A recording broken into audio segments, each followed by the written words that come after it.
right, welcome everybody back to another episode of the Big Doug and Carmi Show. Our guest today from the quarterback takeover is Quincy Avery. Quincy, how you doing today, man? Man, I'm hanging in there, enjoying a day in Atlanta, chilling. So I'm just kicking it today. What's it like down there, Atlanta days? The weather start changing? Yeah, we had about 72 degrees. Yeah, Nice. so we're in a good spot. Beautiful. George, Listen, last time, Quincy's one of these guys that was on with me before we even did video way back on the Anchor stream. I love that. He was also the quarterback coach for Dwayne Haskins. Yeah, I know. And so he came on and we talked about that a bunch.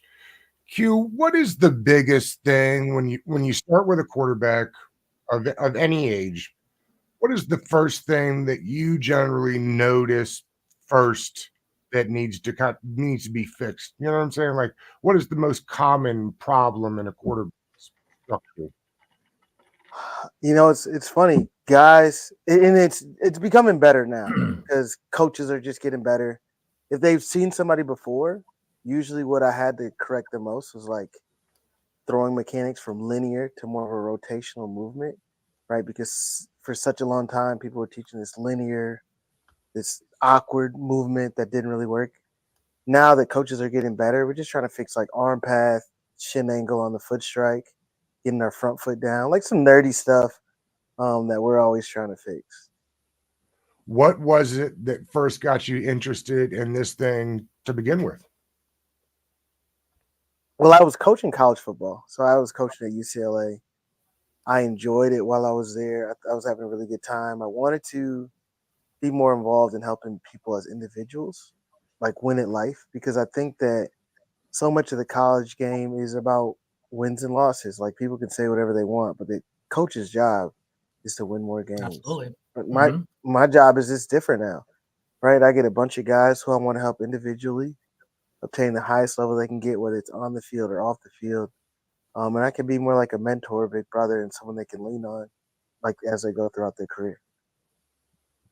Gotcha. Quincy, how has the whole QB development changed over time? I feel like as you mentioned, there's better coaches over time. We're starting to see more 7-on-7 leagues. Are quarterbacks Mhm. coming out more developed more than you've seen in the past, or how's the evolution of the QB game evolved over time? Quarterbacks are definitely more developed, but they've just got more reps. Like you just Mm, mentioned, the 7-on-7, all those things. Those are helpful reps, right? It's not mhm, necessarily exactly apples to apples, but it's still helpful, right? You get mhm, 7-on-7 reps, no defensive line there, whatever. It helps just because you're seeing defenses reading and reacting. It's not the end all be all, but better coaches, right? In terms of skill development. So guys are just more talented. You can say mm, whatever you want, say quarterback plays better or it's not, but they're definitely more skilled. The talent level is so much higher than it was before. And then, the extra reps that guys are getting, the better development, whether that is strength and conditioning, speed work, mhm. all those things are at a premium right now. We have never been in a we have never been in a time where people spent more time developing their personal development, whether that was their skills, their body, their nutrition. Like we're getting the best versions of themselves. Mhm. Dak's getting ready to get $65 million. I can see why the quarterbacks are working hard. Generally speaking, how early are these guys that plan on going to big time college programs? How early are they getting quarterback coaches? How early are they getting that kind of development? Man, so we work with, I think the number one. I don't know if he's 25 or 26. He's gonna reclass up, so I don't know what he's Juju Lewis, and his dad got him started like personal private training in the second grade. Right Mm. now, that might be too early, right? Like when he was trying to do it, I was like, I'm not doing that. Like I'm not. There's no point. But you see a lot of guys third, fourth, fifth grade, and I think it's interesting because we will soon see, right, what are the benefits of that compared to playing multiple sports, right? Learning how to do Yeah. things in different environments, right? Learning how to struggle. The thing about these guys is I'm getting guys who are so good now, like they never lost, right? Like Mm. that kid I'm Right. talking about, like he's been so good for so long. He hasn't had to deal with any adversity in football, and a lot of other really talented quarterbacks didn't deal with that adversity. But if you play high enough levels, college, NFL, you're going to deal with that. And it's something you learn from other sports, not being the best guy out there, learning how to push through things. that's also helpful. That's we may be missing in 2024 that guys were getting a lot of previously. I was gonna say I was curious. I mean, it's your job to train up quarterbacks, but at the same time, it seems like I won't put words in your mouth that it's important to play some of these other sports to not just be focused on football solely. I mean, how much do these guys? I think of some of the great quarterbacks right now with baseball backgrounds and how that's been important in their development. Q, where do you stand on that? Getting some of those reps from other sports.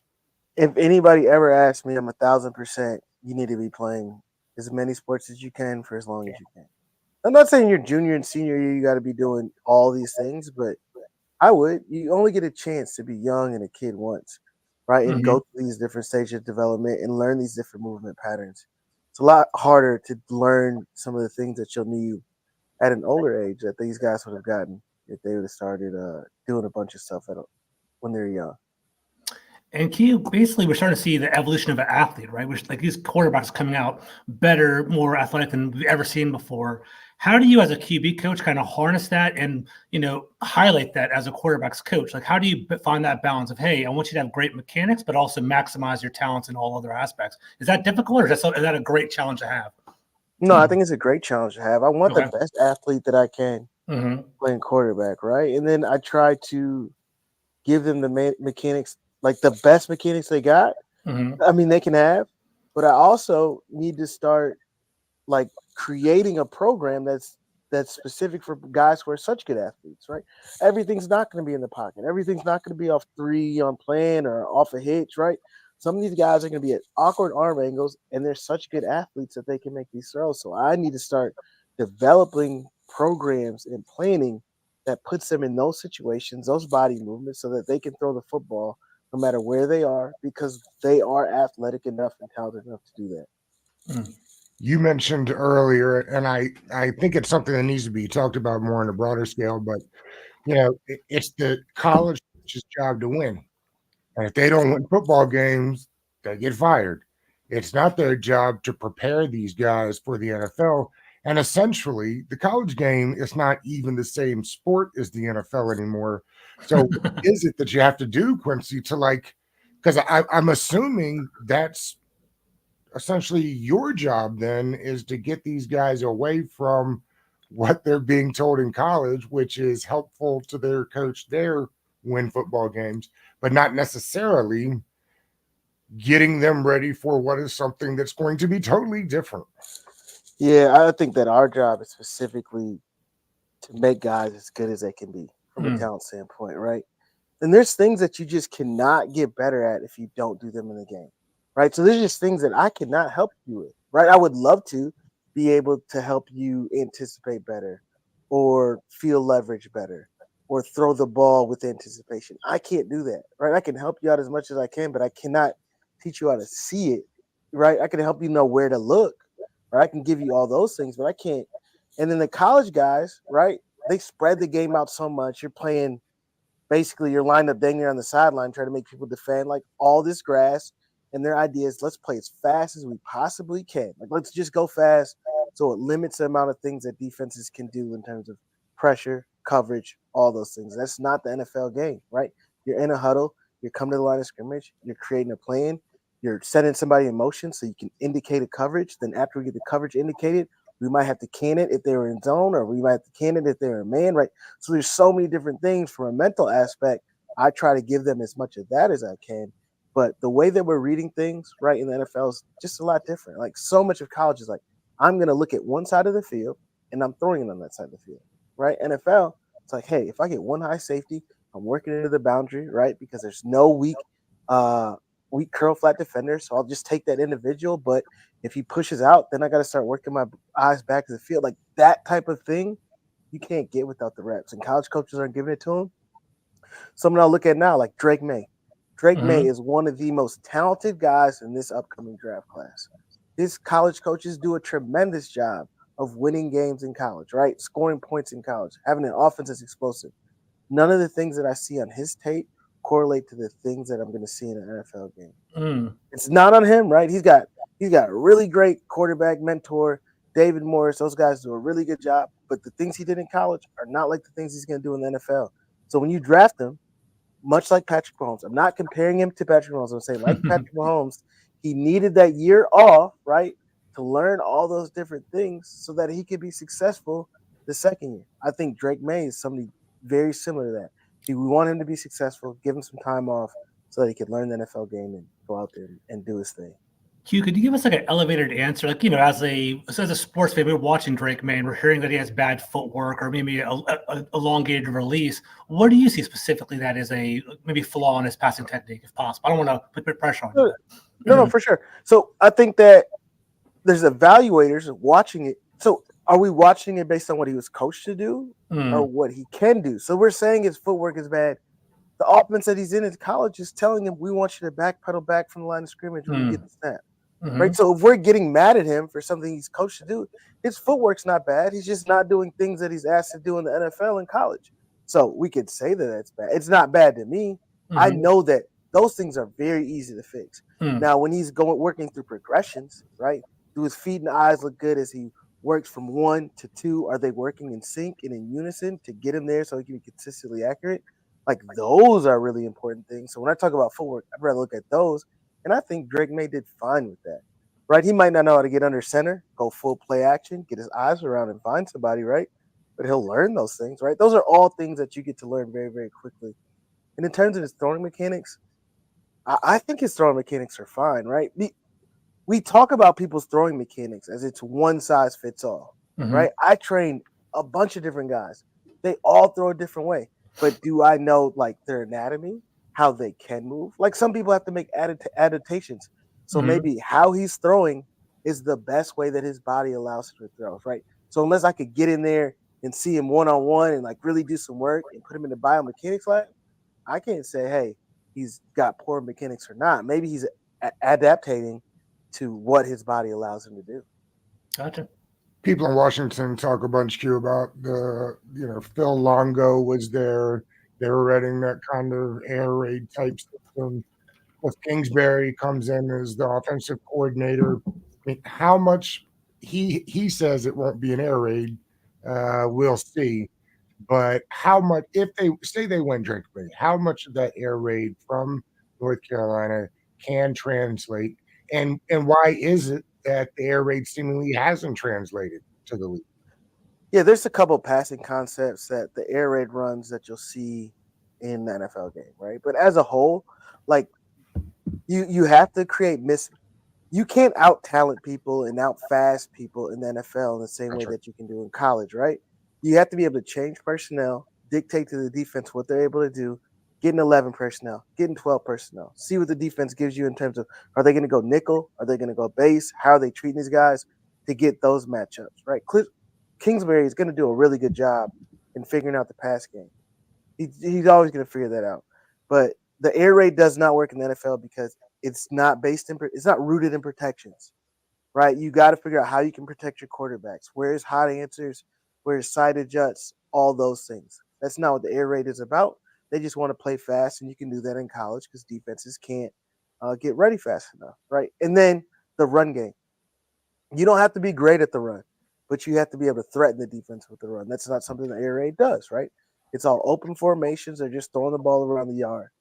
So those things, you have to create a foundation of your offense that, one, starts with, how am I going to protect my quarterback, right? When they bring pressure, what are we going to do to be able to stop that, give him an answer when he gets to the line of scrimmage? And two, how are we going to be able to threaten them with the run? Because if you can't give the defense the illusion of a play-action pass where your team can really run the ball, it is damn near impossible to just throw all game in the NFL. As we know. I hope that's why they hired Anthony Lynn, was to bring some of that play action game to mix in with what it is that Kingsbury wants to do.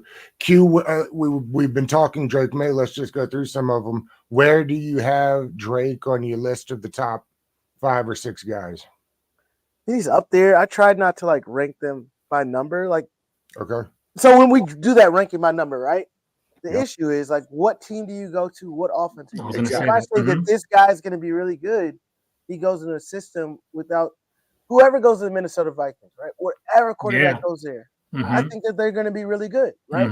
They're going into a situation with a coach who I think does a really good job creating an offense, a passing structure where it finds incompletions, right? So if it's Jaden Daniels, if it's Maye, like any of those guys end up there, I see them being successful because they're going to have a really good coach and really good coaching staff around them, right? Now, Chicago, right? Unlike what they did before, right? They have the things in place for a quarterback to be successful. So I'll talk about each one of the guys and like how I look at them. Tough for me to rank them because I don't want to be like, hey, this is the guy's gonna be really good. I'm not exactly sure what this Washington football team is gonna look like, right? I'm really leery about what you guys are gonna do. I was going to say, Q, before you jump into the actual quarterbacks, that's definitely fascinating. We really want to hear about that. What are the biggest barriers you think from going from a college program into the NFL? Is it scheme? Is it talent that's surrounding you? Is it quarterbacks coach? Like what barriers prevent people from having success, in your opinion? The largest detriment, I guess. Scheme. Yeah, scheme is probably number one, right? Like you have a coach who and when I say scheme for you, right? Does he understand what you do successfully? Got you. Does he understand how you see the game? And is the coach communicating with you in a way that you will understand so that you can be successful down the line, right? We think that everybody doesn't learn the same. Everybody doesn't communicate the same. So having that message from a quarterback, coach, that staff who's relaying that information to that person is what matters to me the most. Gotcha. Then the second thing to me would be the quarterback's ability to deal with adversity. Because you're going to go through some really difficult stuff as an NFL quarterback, right? It's going to be hard, right? And today, harder than any other time. When you open up your phone, these guys are going to their phone. Yeah. They're going every day, right? Because that's what they grew up on. Yeah. They see a bunch of negative messages. How do they respond to that, right? So that's the second thing. Gotcha. Well, let's talk through some. What are the pros and cons of Jaden Daniels? Jaden Daniels is someone who made the biggest jump of anybody other than Joe Burrow from his third year to his fourth year, right? So does that concern you like it does some? We hear this breakout age used all the time. I'm sure it drives guys like you crazy, but it's something people pay attention to. It doesn't concern me, right? It doesn't concern me in the same way that it probably would have before, right? Because I just need to see your ceiling, right? Do you have the ability to do these things, throw on time? And he was young. He started really early on. He started as a freshman. He played a lot of games early, and he needed to go through those things in order to be the best version of himself. And I think that we have that. He's super athletic. He's dynamic with his legs. What concerns me? It's just sounds crazy, but how good his receiving core was. His receivers were so much better every single week than the defense. Like, how much of that was like, I'm just throwing the ball up to a guy who's the best athlete on the field, and he can make plays. But I think that I saw enough from Jaden Daniels this year that let me know that he has a process. He's able to get through reads and progression that give him a real chance to be successful. Now, it's not going to be a bunch of gun, drop back, let's throw the ball 50 times a game in the NFL. How are we going to use his legs?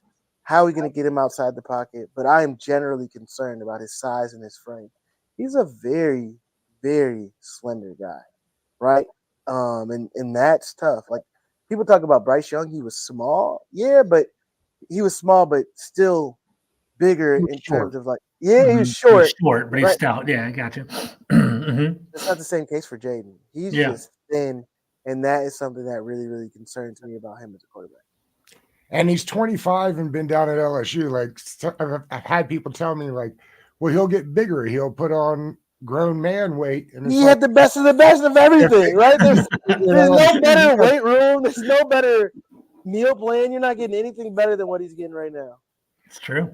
We hear about Jaden Daniels and the Commanders a lot right now, and it feels like the reason for that is the head coach is a defensive-minded guy, and defensive-minded guys hate these guys that can wreck your game plan.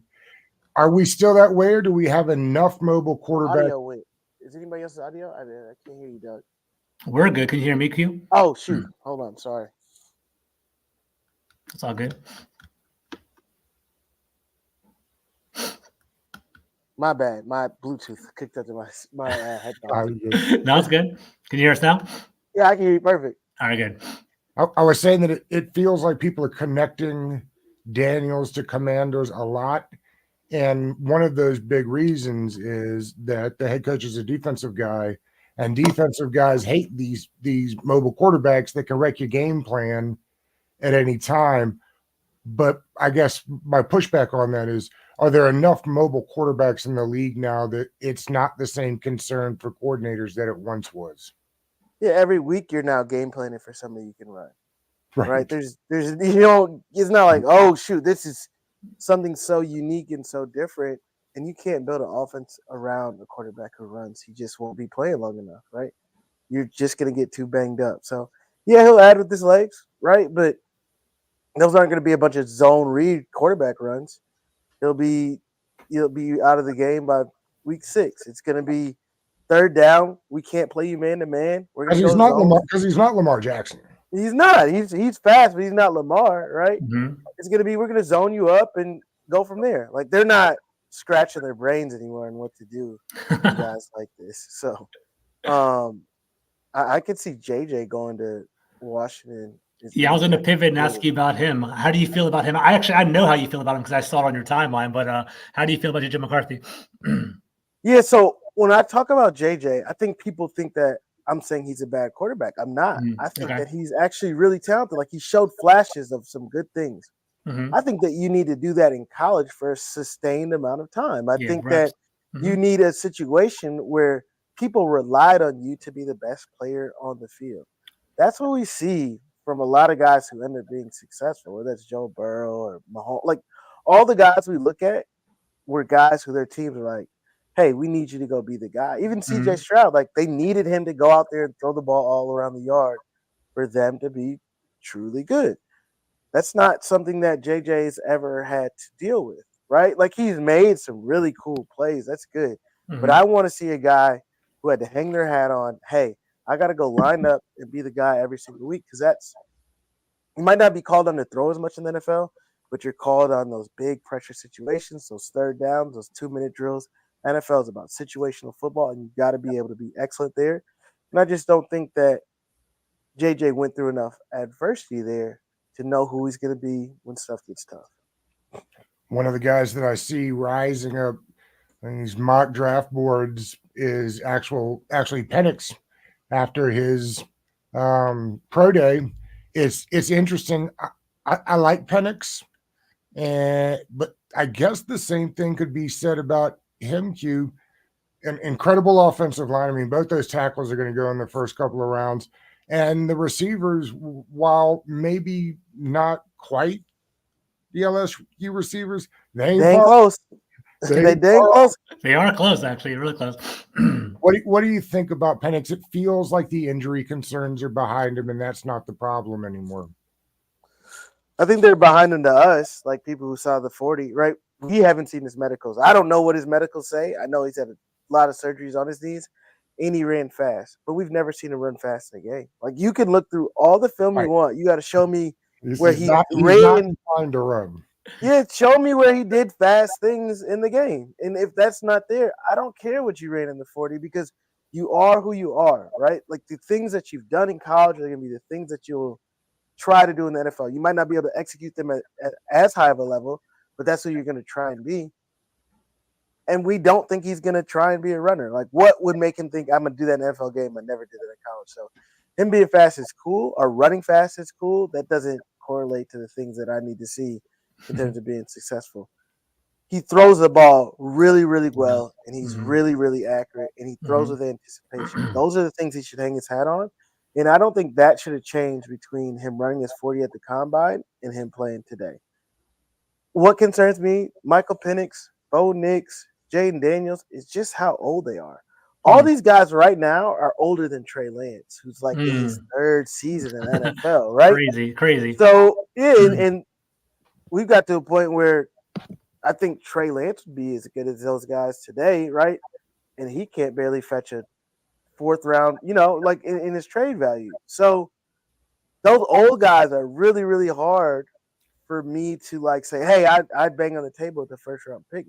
Now Mike Penix, really accurate, smart with the football, played great in a lot of games except the last one, right? And I think Right. except the last one, which I think then that's what hurt his draft stock early for a lot of people is just the recency bias. Oh, the last game that I saw wasn't great. The game before that was, right? He's done a lot of great things. So I think that he's someone who's going to see a lot of success with his NFL career. But what does success look like for him? Might not be a top 10 quarterback. It might be a guy who's just really solid for a long period of time. How much did his draft stock get crushed by not having that CJ Stroud moment? You know what I mean? Ooh. Like if he'd have done it in that last game and won the whole thing and went out CJ Stroud style, like CJ had that game against Georgia that really. I'm a UJ homer, so I was watching it, and I remember thinking to myself, he's just tearing this defense up. If Harrison doesn't go down, we were in big trouble. Mm-hmm. But he couldn't close it out. I wonder how much bigger his draft stock would be if they'd have closed that thing out against Michigan. I think they would have been talking about him different throughout the first couple months. I'm not sure what that does for draft stock, but the way that we talk about it before the draft, I think that it changes that a lot, right? Yes. And I think that if you get enough positive momentum, people start to look back like, are we sure? Like maybe he is better than we thought. And I think that that's what that could create or would have created for him if he'd had that walk-off moment where he was just dominating last game. Q, what traits do you value the most in a quarterback? Is it accuracy? Is it arm strength? Is it processing? I guess as well. Like how would you rank them 1 through 3? And maybe mobility. I don't know. What are your thoughts on the biggest traits for a quarterback? Processing is number 1, hands down. Second is accuracy. Third is mobility. The last one would be like arm strength, right? Because if you played in college, likely you have enough arm strength to really figure it out. Like we don't need a howitzer. There's funny, I talk to my guys are like, yeah, I might throw 3 balls a game hard. Right? Hard for them. Three footballs a day. And then usually, when guys are throwing catchable balls like 52, 53 miles an hour, and I think that everybody can get up there. And if you'll see guys like Josh Allen who could throw it almost too hard, where balls get up on guys too quick, they can't even see it. So arm strength, not super important. All the other things, like your ability to understand where you should be with your eyes, get there, read it, either take it or don't take it. That's what coaches want to see. Yeah. Right? And they want to see that because they can call plays and know what to expect from somebody. Can I throw that deep out, right? Yeah. Can do I know what he's gonna do when it's time? Right? When I call the play, is he gonna do what I hope he like if I get the perfect defense for this play, am I gonna be successful? What is that play that lets like I've heard the deep out, right? That lets a coach know that he's got enough arm strength that I can get to every play in my book. What is the one play that a quarterback completes and the coach says, okay, now I get where we're going here? Now it can open things up, either like a bench or a like a comeback. Right? If you can make that throw, then you can make every throw on the football field because you got to throw that firm enough. It's outside the numbers. You got to drive it. And there's quarterbacks in the NFL I know right now who just don't throw it outside the numbers. They're just like, I'm not doing that, right? And they won't do it. You can call whatever you want. It can come open. And if it's anything where they got to throw it firm outside the numbers, they just won't do it. Gotcha. Q, we wrap up all these shows with the same thing. If you were the Commanders, who would you take it to? Who do you guys have at quarterback right now? That would Marcus Mariota. Marcus Mariota. So. They're obviously starting the quarterback. And then Jake Fromm behind him. So I'll probably go Jaden Daniels. Jaden Daniels is someone who has to play right now.